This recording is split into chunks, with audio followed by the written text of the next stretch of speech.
leaders, and then we had some breakout sessions that went well. And we always like to bookend the conference with Gordy Davidson, who is not only one of the planners of the conference and our gracious host, but also the person who brings us a superstar for the close of the conference. And today he came through once again this year with Diane Greene. And Diane, we want to welcome you to Watermark and to this crowd of women who are anxious to hear your comments on the new normal. So I leave it to the two of you. And after this, remember everyone, there's a cocktail reception upstairs.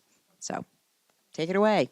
I think all of you know Diane was the founder and CEO of VMware, one of the most groundbreaking and revolutionary companies in Silicon Valley. We'll talk about that. But there are a few things that I discovered about Diane and earlier opportunities I've had to do these kind of fireside chats. And the one that impresses me the most is something that tells me how fiercely competitive Diane is. And you might not know that from the first few minutes you talk to her, but you find this out later.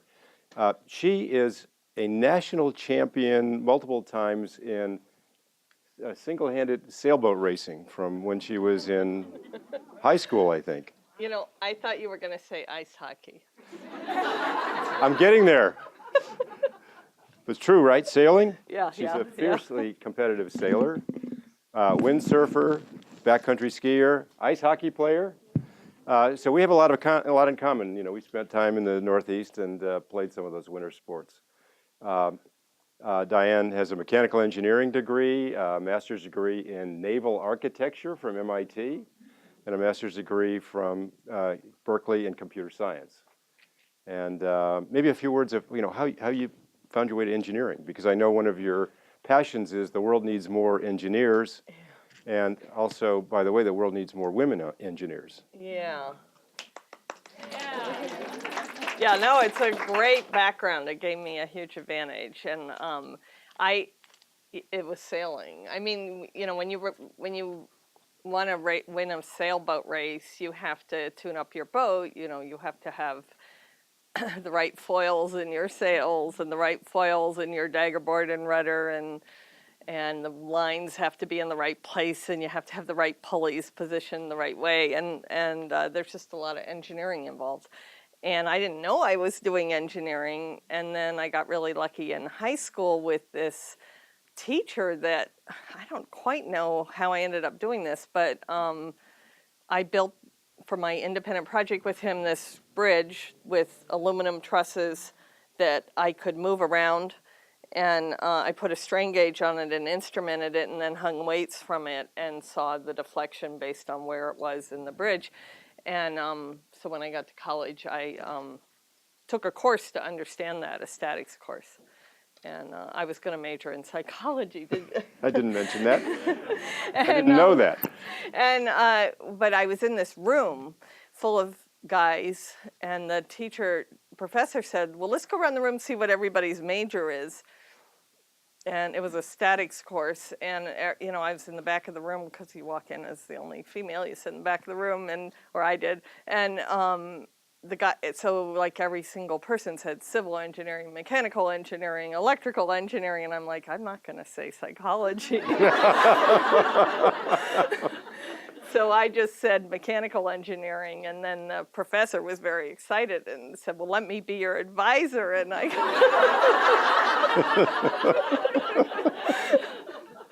so reverse peer pressure. Yeah, but it worked out because I went to 3 different colleges as an undergrad, and what I found, I was still trying to major in psychology, but none of the credits transferred, but all of the engineering credits transferred. So I got out in 4 years, but yeah. So yeah, you had a wonderful career as an engineer. You were a technology leader at some of the iconic companies of Silicon Valley, Silicon Graphics, Tandem. Where else? Yeah, I mean, before that, I was a naval architect designing Oh, that's right, of oil course. rigs. Well, let's go. And I Let's go ran there. engineering for Windsurfing International, but then Okay. I did get into tech after Berkeley. And so, yeah, I went to Sybase, Right. which was pre-IPO at the time. And that was actually an interesting story because I went in there, my first job as a software engineer, and I got put in the maintenance group, which sort of had a stigma about it. You know, that's where the weakest, or not the weakest, the most junior engineers go. So I was in the maintenance group, and anyhow, it was a big opportunity for me because Sybase kept corrupting their logs, and and so and the port support people had to, by hand fix it, and and the maintenance group had to help them. So I wrote a program to automatically fix the log, and something that took about 4 hours, became instantaneous. And I had to prove to the higher ups that this thing worked and wasn't further corrupting the data, but it wasn't. It worked, and I kept getting to do things like that. I got to work with, I saw that we could speed it up if we got some changes in the Sun operating system. So I went over and met this engineer at Sun who turned out to be a windsurfer. And so we started windsurfing together. And anyhow, so he made some changes in Solaris, the Sun operating system. I made some changes in Sybase, and we got an order, we put in the first asynchronous I/O for a database. Anyhow, we got that thing going, and but so my boss wasn't being very nice to me, but the big boss, the VP, was a woman, Roberta Henderson, who had been an IBM executive and then at Tandem. And this is an interesting story because Sybase had invented this thing, stored procedures, and they thought that was the way to make a database run well, and that was their secret sauce, which Oracle and Ingress didn't have. And symmetric multiprocessing machines had just come out, and Roberta was very smart. She was also originally a software engineer, and she said, we got to do symmetric multiprocessing, that's where it's at. And she was completely right. It's why Oracle beat Sybase. But they had this huge disagreement, and I came into work one day, and there was a little note from Roberta, because she was sort of watching me, and I didn't work directly for her, and she said, they fired me, give me a call, and they fired her. And I went back. Did you know her at IBM? No. So anyhow, I of course called her, and she went back to Tandem Computers to run software engineering there, all of software at Tandem, so I went to Tandem with her. Wow. Yeah. Just going back to engineering, Yeah. in that era, women, I was an engineer as an undergrad too, and in my class of 370 engineers, there was one woman. Wow. She went on to found Reach Fitness, by the way, as an entrepreneur after working at IBM as an engineer. But women in engineering peaked around 1985 at about 37% of undergraduates, and it's now back down around 18%. It's going up. Is it? Yeah, I mean, so I was just back at MIT, and the mechanical engineering department at MIT is 48% female. Wow. Wow. Now, Wow. it's the women percentages are way higher at the elite schools, and they're way down at the less elite schools. I don't know what's going on. Is But maybe MIT doing anything to Well, they're attract women? trying to sort of figure out. Not surprisingly, she just left to be the dean of engineering at Columbia, but they had a woman chair of the department. I heard this really eloquent speech. I was on the visiting committee, and they had a rear admiral on the visiting committee, and they're having trouble getting underrepresented minorities and women in the faculty. And the whole MIT administration is sitting there, the president and the chairman and everything, and he's like, you guys have a problem. In the Navy, we don't get enough women, we don't get enough underrepresented minority, and we found out if we don't promote them into the top spots, we don't look like them, and they leave. And I was really interesting to hear that speech. It's a common observation. Yeah. Well, why don't we, since we're supposed to talk about doing sorry. startups and business, no, this is all good, and we'll have time at the end for questions. So you did some wonderful things at these companies, but then you started a few companies, and VMware wasn't your first one. No. Yeah, so well, I ended up at SGI after Tandem, and we did the sort of a startup there. It was the interactive TV, the Time Warner interactive TV. Jim Clark got it going right before he went and founded Netscape, and so that was incredible. And I was in charge of streaming video and making the database for that. And then I had a friend at Stanford who was, this was in '95, he wanted to do online learning, and he was doing a streaming video thing at Stanford for online learning, and he wanted to do a startup around streaming video, and he knew I was working on this streaming video, and we did this startup, Be Extreme, to do low bandwidth streaming video. We were a little ahead of our time. You know, we imagined YouTube, but we were, you know, the biggest thing we could show was about a postage stamp. That would work today on Google Glass. Yeah, right, exactly. Yeah, we didn't. We'll get to the new normal in a minute. So that was so I But you co-founded that. And you sold it to Microsoft. Yeah, we sold it to yeah, I went in as VP of Engineering. We couldn't hire a CEO. Nobody would join us. So, so we sold it. Everybody sort of made me the CEO, and we sold it, yeah, a year later for $75 million to Microsoft. That was pretty bizarre. You know, that was a stunning number in its time. Back at that, yeah. Or truly stunning number. And then was there something in between that and VMware? Or? Yeah, well, so then I got asked by a VC friend. I was taking some time off. I had one kid then, and I thought I'd sort of take some time off. And he got me to go down to this little company in Newport in Southern California, and they were doing internet ad serving. This is like before anybody. Another thing before its time. And he's like, "Oh, could you just help us?" I go, "I can't get involved in the company in Newport, California." And anyhow, I ended up getting kind of involved, and and we got that thing working. We got this internet ad serving thing working, and it was about that time that my husband, who's a professor at Stanford in computer science, actually what happened was he sent me a mail. I remember I was down there helping them. I didn't live down there, but I was going down there like 1.5 days a week, and he said, Nathan M., Bill G., anyhow, all these Microsoft people. His paper was out for blind review, his paper on virtualization. He said, all these people are very interested to read your paper. Would that be okay? And he's like, what is this? It's blind review. They're not supposed to know it's my paper. Microsoft's not supposed to be reading it, and he forwards this to me. And I said, you really got to file for a patent. And anyhow, so we'd been talking about bringing his technology to market. He had sort of come up with a way to virtualize, or he had kind of been playing around with virtualization as a way to do a lot of things. It was something IBM had done back in the 60s. In fact, we almost named our company Disco because of the 60s. But we couldn't get the URL, so we called it VMware. But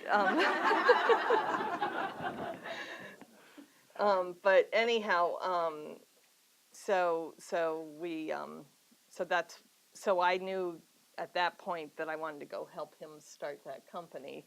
I wasn't going to stay with it, but I thought, okay, I know how to do this. I'll help you start it. And so I told this company, AdForce, that I was going to leave, but I helped them find the CEO. I didn't know that. This is a small world. I represented AdForce. Imgis and AdForce. I didn't know you were involved in the early days. Yeah. That was founded by two brothers. Chad and Yeah. Ryan. Right. Okay. Who were crazy. I just asked the questions. And yeah, so I helped them bring in the CEO, and they went public. Yeah, no, we months, took them public. Yeah, they Chuck went Berger. public Yeah, 2 months yeah. later. I was like, good, keep going, you know. And got acquired by CMG. But they had a yeah. product because of me. Yeah. I've known you how long, and I didn't know that part? Wow. That's really We'll have to funny. chat about that. Yeah. So then they went on to Google. Yeah. But anyhow, so then, oh, thank you. So VMware. So then Say a word. The audience may not all understand virtualization. Yeah, so say a word about VMware, that. So basically, what it is you insert a layer between the hardware and the operating system and all the software, and this layer masquerades as hardware. And so all the software thinks it's running on the hardware, but they're running on this level of indirection. And once you get everything, you can do whatever you want. Like you can run multiple machines on the same machine, multiple operating systems. And they don't have to all be the same operating system. You can run Windows and you can run Linux. And also another problem in these operating systems is they don't scale very well, and you can't run more than one application on them. And so people would run one application per machine and use the machine at about 8 to 12%. And when you could run multiple virtual machines, you could, you'd run it at maximum utilization. That was really very lucrative for us. And So in lay terms, you could make a Mac look like a PC or a PC look like a Mac, you could for run example. Mac software side by side with Windows software, Right. and then on a server you could drive utilization way Way up, up, and you could do high availability. We had this thing vMotion where you could take a machine, all the software while it was running, and say you wanted to upgrade the memory. You wouldn't have to do downtime. You could take it while it was running and put it on another machine, and no one would ever notice. It was really cool, all this magical stuff we could do. So we built a big company. It was a out of big that. company. I mean, Yeah. the revolutionary company, for those of you who are not familiar with the Build a computer whole industry. Yeah. I mean, virtualization completely changed the industry, and that created a new reality. I mean, we talk about the new normal. The virtualization of computing, was a new normal then. And to talk a little bit about the arc of the company. I mean, you thought about taking it public. You got acquired. You went public after that. It's very interesting. Yeah. I wasn't trying to be funny, but anyhow, so the company, we had a lot of growth. We got going. I could tell a little more details about how we got going, but just that we grew over 100% every year I was there. And so when I left in 2008, that was like a $2 billion year. And we, along the way... founded in 1998? Founded in 1998. Left in 2008, right, so 10 years. Yeah. Mhm. And I think we were about 7,000 people when I left. And we got acquired in 2004. I won't go into the stupidity of that, but... there were other bidders. I represented one of them. Well, we could talk about that. But, anyhow, so they were, when they bought us, they had just bought 2 other companies, Documentum and Legato. Yeah. We're talking about EMC? Yeah. And so they sort of thought they were the real thing, and they didn't really know what we did. And so this is a real lesson in acquisitions. What happened was we were kind of getting a lot of hype. After, when they bought us, there was sort of a little bit of hype about it. And so they kind of all descended on us. And, we were like a very laser-focused, executing company. And they were just telling us to do all these things. And I could see it was all going to fall apart in nothing flat. And so I said, look, if you want me to stay, here's how we have to do it. I cleared out the office next to mine. I said, you need to send a vice president to sit in the office next to me. You can send to anyone you want. They can come to all my staff meetings. They can come to any meeting I have. I can copy them on my emails. I don't care. They can know everything. The one condition is anything EMC wants from our company, VMware, has to single thread through that person. And overnight, it stopped. Nothing else. And after about 6 months, the person was really bored, and they just went back to EMC. So EMC eventually took it public. It sold 20% to the public, kept Right. 80%, and Right. that was kind of a revolution, kind of a virtual public offering in a way. But what was the purchase price that they bought VMware for? I think it was 630, maybe. 100 million, right? Something in that. Yeah, 630. And when it went public, it was worth 19 billion. right. Yeah. And in fact, the 80% of VMware that EMC owned was worth more than the rest of EMC in terms of market cap. And we were all their profit. Right. So and it grew actually, even after the IPO during your tenure.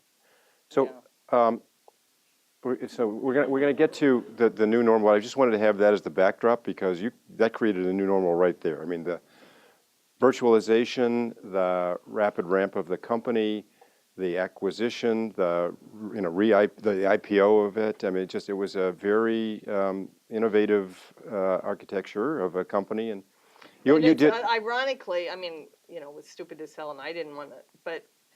But the word was, wow, why'd they pay so much? Right. 630 million to 19 billion. It was a bad deal for them. In 3 years. In 3 years. But one of the things. Not as good as WhatsApp, but. That is the new normal, but we're going to get to that, I promise. But what I wanted to say is, you were very interested in design, and still are. One of the things, you built a campus at VMware, and to talk about that, because you had a vision for it, and it was innovative too. Yeah, that was really cool. So when EMC acquired us, we were kind of busting at the seams, and I found out that they were negotiating to lease this space from Stanford, all these grounds from Stanford to build a software campus. And I was like, oh, really? Can we have some of that? Because we need more space. And they said, oh, okay. And then I started working on it, and I was like, we're going to need the whole campus,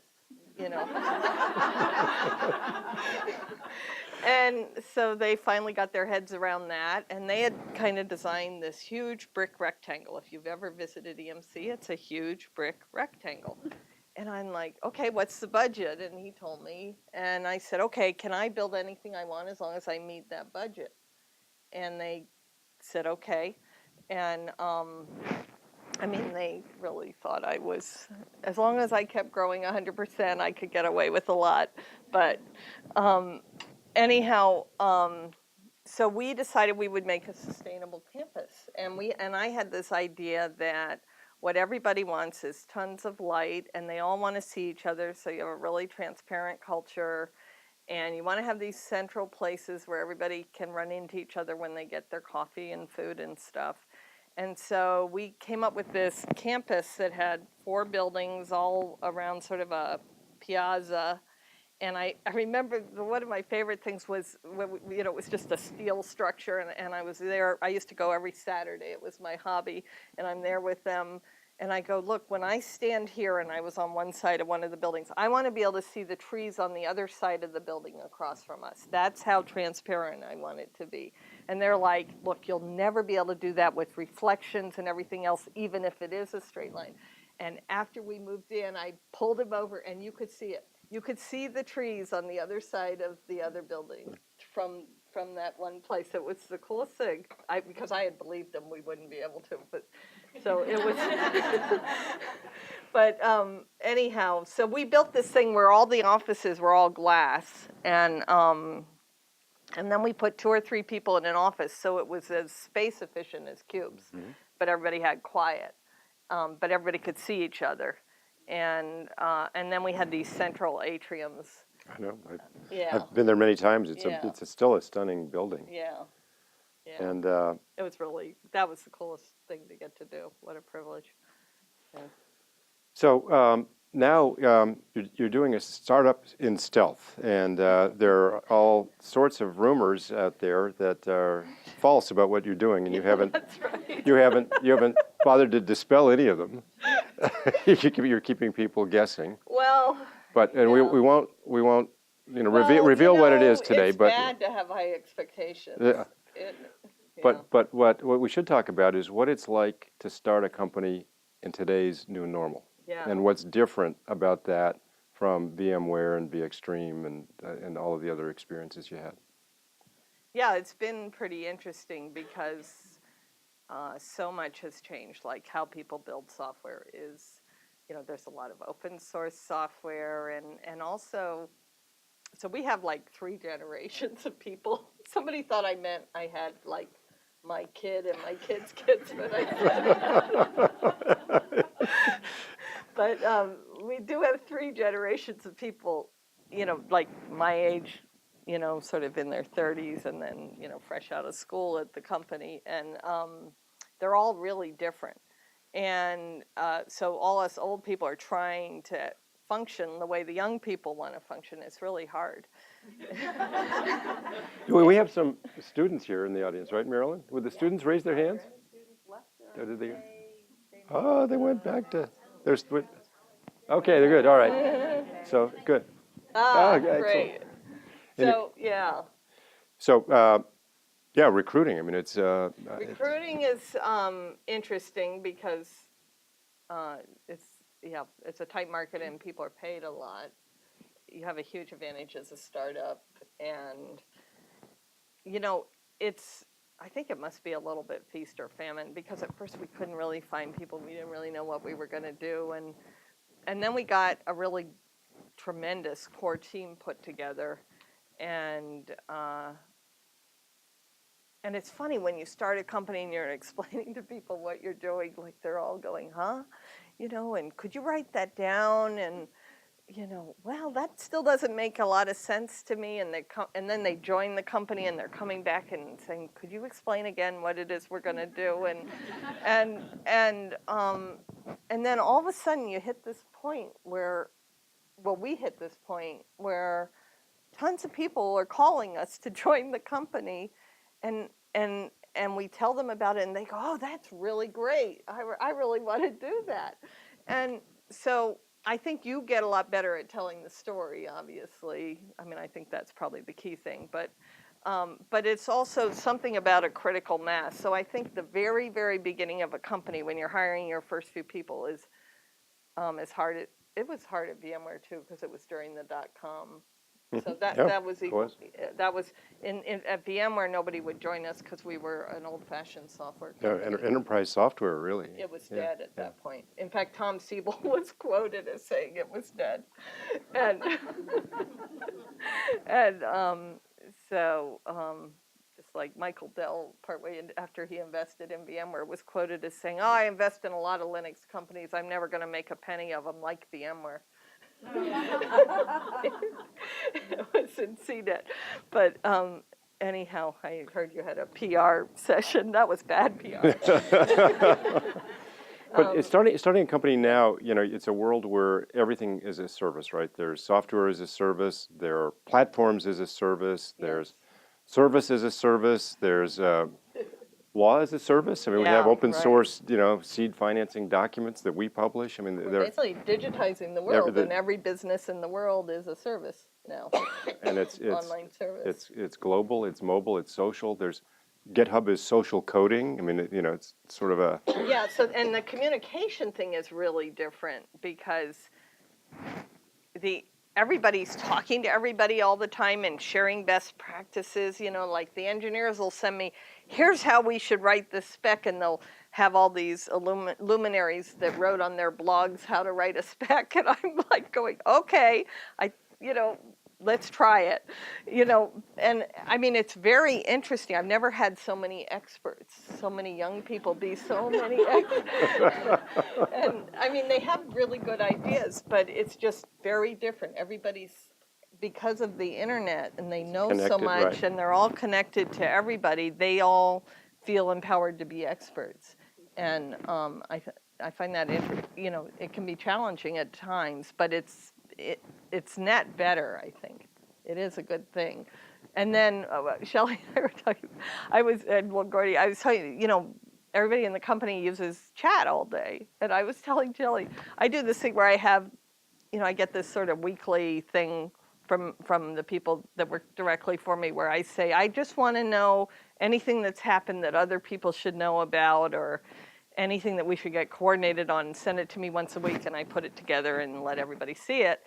And so I got this one this weekend from one of the younger people, and he's like, check out, what are we using? Slack. We use Slack for chat. He goes, check out Slack, and he had the Slack archive URL for what's been going on.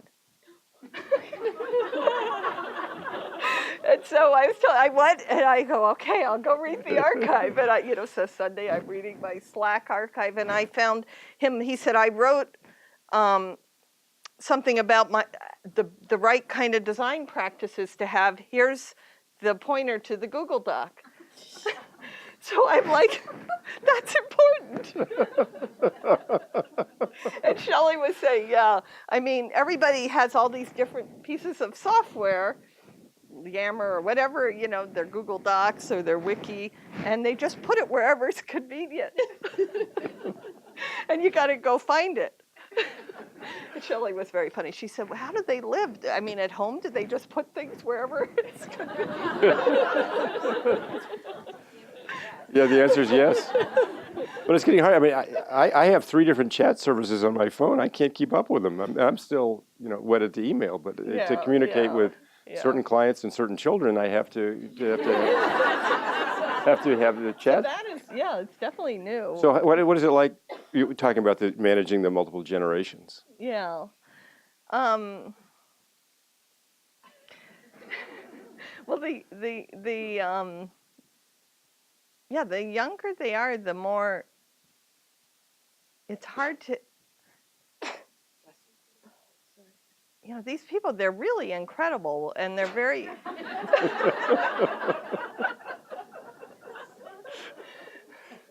But another thing I've noticed is that really young engineers have developed a style where they kind of all get together every day and talk about what they're going to do that day, and then they go off and do it. And then the next day they do it again. And then the next day they do it again. And I'm like, what about the 3-month plan? Isn't it kind of nice to know what you're going to be doing for a few months so that you can kind of arrange your time? And that isn't really the way they want to work. And so we're blending the planning type of stuff with the daily stuff. And I think you get more done, but it's yet another challenge. And how about space? Since you designed an innovative space to encourage collaboration, now these internet, mobile, social, yeah, right. It's a way of life. Yeah. You got to go to the design center and get furniture. But some of these spaces I visited are very high end. I'm like, oh, I wanted that couch too, and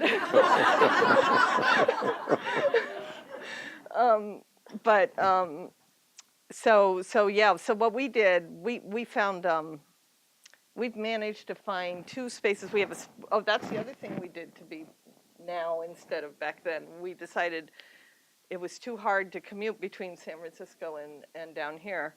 So we said, well, let's just have 2 offices from day one and see if we can work in a distributed way. So we got an office in downtown Los Altos. And then we got it, because it was a lot less expensive because it wasn't near the train.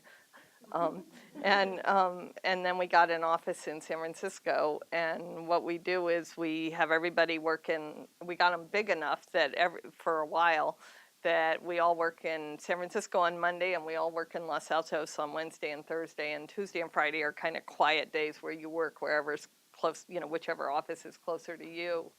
And I think it was one of the best things. I mean, I didn't know how it would work out, but it has taken all the friction out of hiring. we hire, we interview someone and we go, well, where would you like to work? Would you like to work in San Francisco, or would you, we got a pretty cool space up there. And then you could work in Los Altos.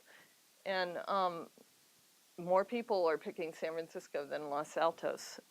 So we're sort of, Los Altos is really good. We have good restaurants. The same is true in law firms. It's warmer in the summer. That's right. But yeah, so we did that, and then we managed to find spaces that sort of, they don't have offices per se, but they have like different spaces so that you never have more than about 6 people in the same space. And people seem to really like that. And in Los Altos, we even found one that had offices where you could have 2 people in it. So we have 3 spaces in we took 3 suites and put them together, knocked out the wall. And so one of them we left with the offices for the older people. And then the other side, we totally gutted it and made it into one of these open spaces. And then we told everybody they could sit wherever they wanted. It's a little bit stratified by age.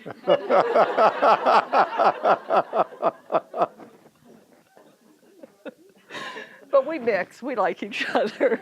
We're all doing a scavenger hunt next week. Yeah. And how about the cost of doing a startup these days in terms of, can you with the virtual resources you have, can you do it more cheaply? There's Amazon Web Services. I mean, you don't have to buy hardware. You can.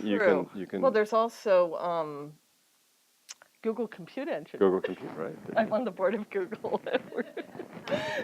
Yeah. Well, I want to talk about the boards in Yeah, a bit, but no, yeah. I've been working on Google Cloud a little bit. So. Right. But I had to put in that plug. But Right.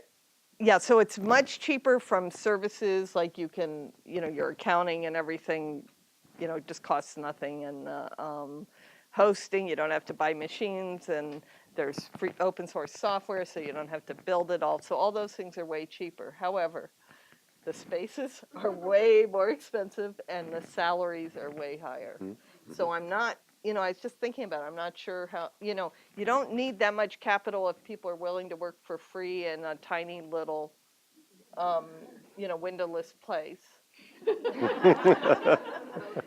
And then if they make it, I guess you get a lot of money, and then you can, yeah. Right. So I guess it does work, yeah. And you also mentioned valuations, or you implied, referring to WhatsApp. I mean, Yeah. Here's a case where it's right here in downtown Mountain View, 30 or 40 engineers and $19 billion bought by Facebook. Yeah, that's a lot per engineer. And you, Yeah. you haven't gone to the market for venture capital or anything, and you're certainly not for sale. But the numbers are just orders of magnitude higher. They are higher. Yeah, they're crazy, and we all keep wondering if it's a bubble or not. But I mean, if you look at the rationalization for WhatsApp on a per user basis and how much money, well, except for that Facebook isn't allowed to monetize WhatsApp, are they? I think not immediately. I mean, No. WhatsApp's still sort of freemium model.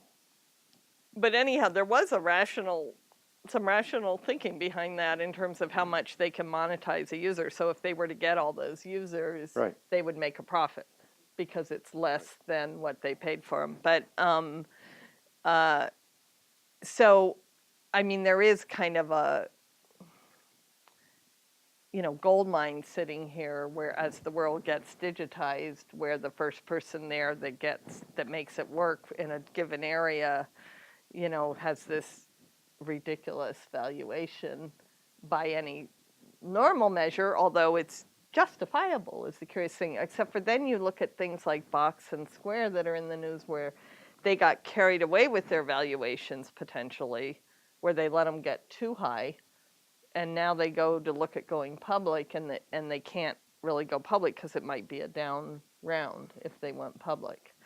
And so I think it's good for people to take these valuations up to a point, but they do, if they want to exit via the public market, they have to keep some rationale for those valuations, so that, because the people that invested don't want to see a down round when they go public. And so I think at the, that elite group of companies that have gotten into the stratosphere, they have some thinking to do. I think that valuations there might start coming down a little, especially because they're, spending over $100 million a year. They're losing over $100 million a year. They're not profitable. So that's the other weird thing is back when we were building VMware, you were supposed to be profitable. But I think it's time to open up for questions. Does anybody have a question? I can go on with more questions, but I'm sure. So there are some trends about having your employees work on site and having them virtual. And so I wanted to know, what is your policy at your new startup, and do you see the advantages? I want everybody at work, but because people interacting with each other I do think there's a lot, especially in the formative stages. It makes a huge difference for people to be with each other. I'm very flexible if someone goes, look, I gotta, take my kid to the doctor or whatever, they want to go do. Nobody really pays much attention, and people send mail out to everybody and let them know, so nobody tries to hide it or anything. But in terms of coming to work every day and being in the office, that's expected. And it's just, we do Google Hangouts between the two offices on Tuesdays and Fridays, and I actually am amazed with how well it works. But it's just not the same as being able to grab someone and talk for a few minutes. And when you're in the formative stages and moving really fast, it's a huge advantage to be together. In fact, I was really surprised. We were looking for a certain very specialized engineer and been having trouble. And one of the people said, "Oh, I know someone. They can't move and they live in way North California." And the two engineering managers said no, they don't want him. And it's supposed to be a superstar, and I was surprised actually. Yeah. I have a question about pivots. You talked about the formative stage, getting everybody on the same page, and it's sort of mushy at the beginning, and then it starts to crystallize, and then people think it makes sense. How do you help an organization sort of pivot and understand why you are and get everybody aligned? Because that alignment is sort of like for a while, then you change course, and it's kind of, again, is there fatigue from that? Yeah, I discipline myself every Sunday night. This weekly thing I was talking about, I tell everybody that it's working for me to send that to me. They can write it Friday. I don't care when they write it, but I want it Sunday by 7 p.m. And every Sunday night I sit down and put it all together and think about what's important and where we are, and I write the front of that thing and I send it out to the whole company. So every Monday they revisit what we're doing, why we're doing it, what's important, what's not important, if anything's changed. They see it every week, and people really like it. It's really fun because I do it in a Google Doc, and I can watch and see people reading it. I never used to have that. That's a new thing. Yeah. And we also, eat lunch together and so on, but I think if you kind of can get a discipline of a, kind of a ritual like that, it doesn't have to be that particular ritual, but that just forces you to kind of think it through once a week, and you catch these little changes that everybody stays with you. And then the way I always test it out is when we're interviewing people.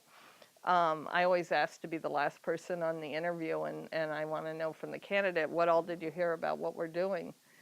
And, if they heard different things from different people, I know we have a problem. Yeah. Other questions? Yeah. This is your third startup? Yeah, let's see. I did the Extreme, and then AdForce. AdForce, yeah. Okay, Then so VMware, and now this one. Yeah. so 4. Yeah, I guess so. Yeah. Okay. I also started an ice hockey team. Okay. Well, there you go. So, in your experience, one after the other, what do you think the most valuable lessons you've learned are, and what are you doing today that you've learned from starting up companies prior to this one? The biggest thing I've learned is to keep, really, I mean, it's something that I've always done, but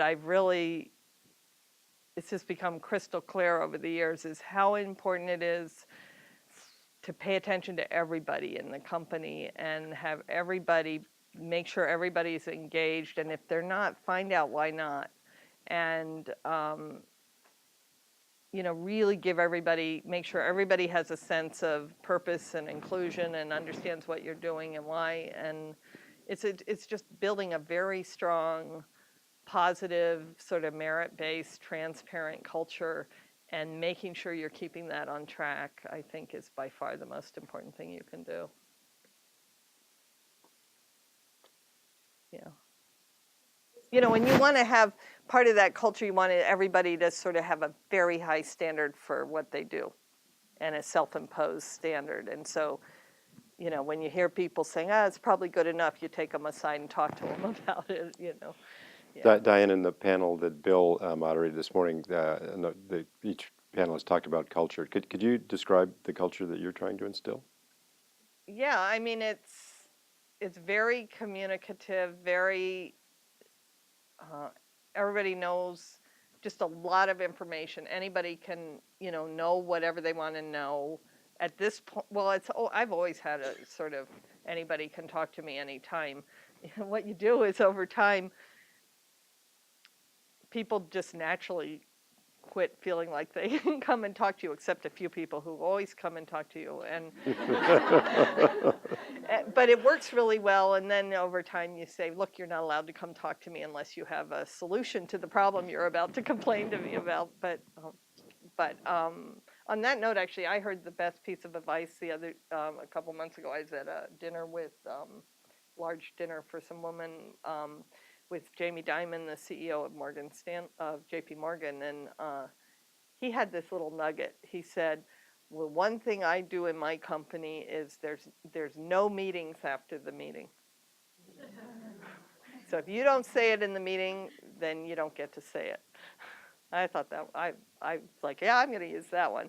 And but anyhow, I'm really into politics free. So I mean, it hasn't even cropped up at all in this company, but I've always had this attitude that if you start seeing any kind of dysfunctional behavior, and I define that as where someone's agenda is not aligned with the company's agenda, they're doing something where it doesn't align with what the company agenda is,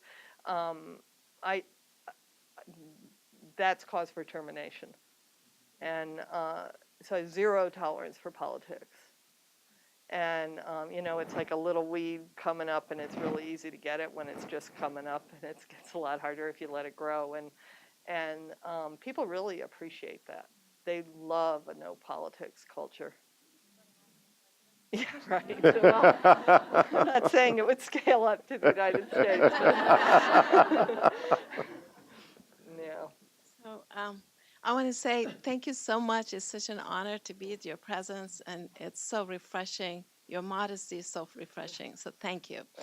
But my question is, in between the startups, do you actually take a break, or are you always working on the next startup? So are you right now, you've already started your next startup, but are you working on your next idea right now, or? No, I'm so overextended right now. I have to say, I'm like, oh, right, doing a startup's a lot of work.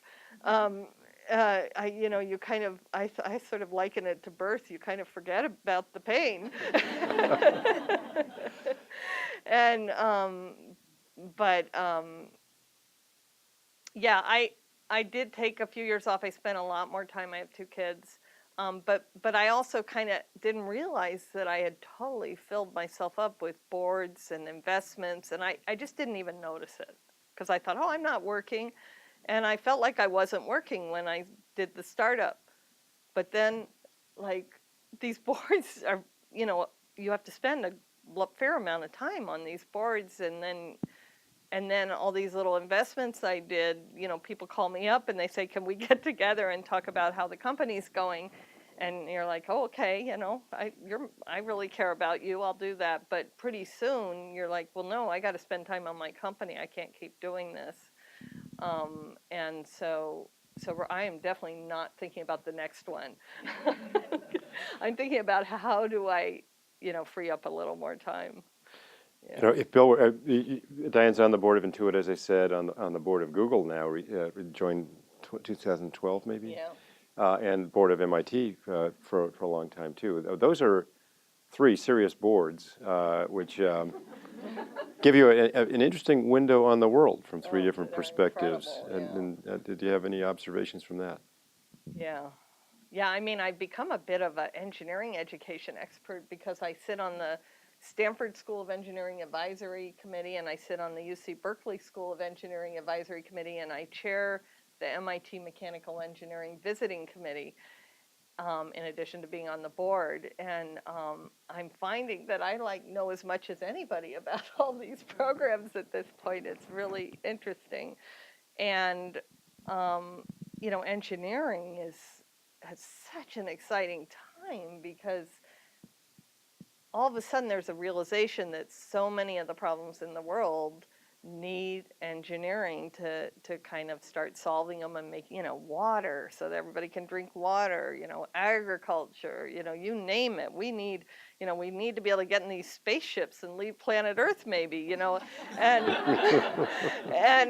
so engineering is really important, and it achieves big social causes, and I think that's why so many women are starting to see something interesting about it. I think, when I went into it, you didn't think of engineering as something that could necessarily help the world. For me, it was like, oh, it'll make my sailboat go faster.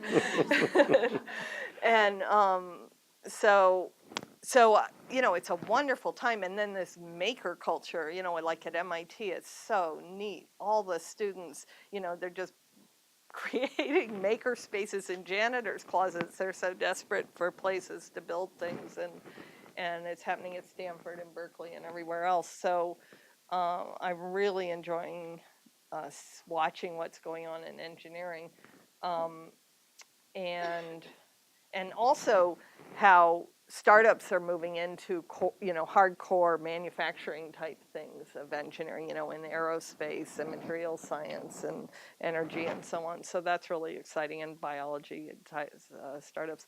And then Google is one of the most amazing companies. I personally think they may be the most amazing company in the world right now, and so that's an incredible privilege to kind of have a front row seat there. And then Intuit's, the juxtaposition of Intuit and Google is really interesting because Intuit's an older company and it's done this, and it's been so inspiring because they were this shrink-wrapped desktop software company, and now they're one of the biggest software as a service company, and they have some of the most award-winning phone apps, and they did this transformation, and so I just learned a ton watching that. It's a good example of the pivot Yeah. that question asked. Yeah. We have time for one more question. Well, it's kind of a twofold question. The first part of the question is, do you have any entrepreneurial regret that you think back on and say, oh, I wish I would have? And then conversely, what in your mind over your storied career to this point is the moment that you look back on and say, that was it, that was the perfect entrepreneurial moment? Well, you're going to get a funny answer to that one. But, if I look back, I wish I'd had, I have a little more confidence now than I had when I started, and a lot more confidence. And so had I had that confidence, I would have been thinking bigger earlier. And I think that would have been really cool. But I've had a pretty great time. And I'm supposed to give the commencement speech at Berkeley in 2 weeks, so I'm really processing what I'm going to say. Think big. And my favorite moment of my life, and I know what that is, so I'm going to turn it into an entrepreneurial moment. It's a little bit of a stretch. I was, it was a windsurfing thing. I was in Hawaii, and I was with two friends, a couple, and we windsurfed from Maui over to Molokai, and the wind dropped, and we got stuck over there, and we spent the night, which is a story in itself, but I'm not going to go into it. But these people adopted us and everything. But the next day we went to come back, and in the couple, the woman was having a hard time going out through the waves, and she ripped her sail, and so she couldn't come back. And so her boyfriend, I'm like, well, you're going to sail back with me, aren't you? And he's like, no, I can't leave her. And I'm like, but she's going to be safe. I need someone, and he's like, no, I'm going to stay with her. And so I had this choice to stay with them and spend another day on Molokai and take the ferry back, or sail and, be there in about 20 minutes. And I was like, okay, I'm going to go for it. And so I had windsurfed from Molokai to Maui, and the wind came up way, like 40 knots. And I had way too big a sail for that. And I got in this, I know what Zen moment is. Where I rose to the occasion. I swear every single cell in my body rose to the occasion, when I got back. And the intensity and focus of that moment, I have used the rest of my life. It was so great. So that's my, so it was sort of entrepreneurial. I don't know if any of you have done that crossing. I've gone from Maui to Molokai in a big boat, and it was the roughest sail I've ever been in, so I can't imagine doing it in a windsurf. One little anecdote. When I landed, it was so great. So I was 31 then, and this lifeguard comes down, this big strapping 22-year-old lifeguard guy, and he's like, did you just sail over from Molokai? I've been watching you. And I go, yeah, I did. He goes, would you like a ride home?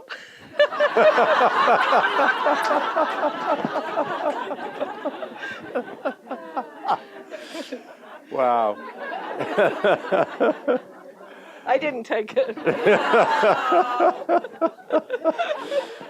Well, that may be the last word. Thank you very much.